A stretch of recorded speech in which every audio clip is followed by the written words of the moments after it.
Ömer Faruk Gergerlioğlu ile ilgili olarak Türkiye Cumhuriyeti Anayasası'nı Piştî ku parlamenteri HDP'ye Kocaeli Ömer Faruk Gergerlioğlu hate betalkirin û li dijî HDP doza girtinê hat vekirin û şûnda. Rêveberiya Payebirind ya HDP li Enqereyê baweyeke derasayî civiya. Dema ku bo civînê navber hatayîn, hevserokên HDP Pervîn Buldan û Mithat Sancar bi civînekî rojnamegeriyê biryarên ku hatine dayîn eşkere kir.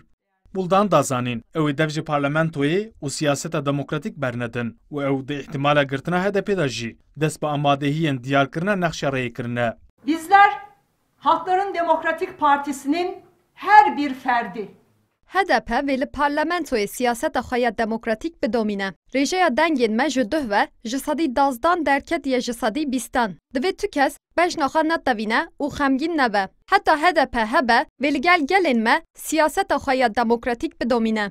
Sancar jî bang li hêzên demokratîk û partiyên muxalefetê kir û got îro ew rojek ku hûn helwesta xwe diyar bikin nexwe sibê wê pir dereng be.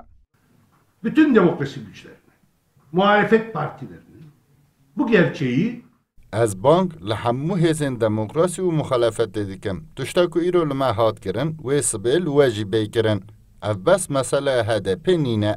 Dozagirtina HDP naçariya desthilatê nîşan dide. HDP wê bibe şirîkê rêveberiya vî welatî. Divê muxalefet xwedî li baweriya paşeroja demokratîk derbikeve.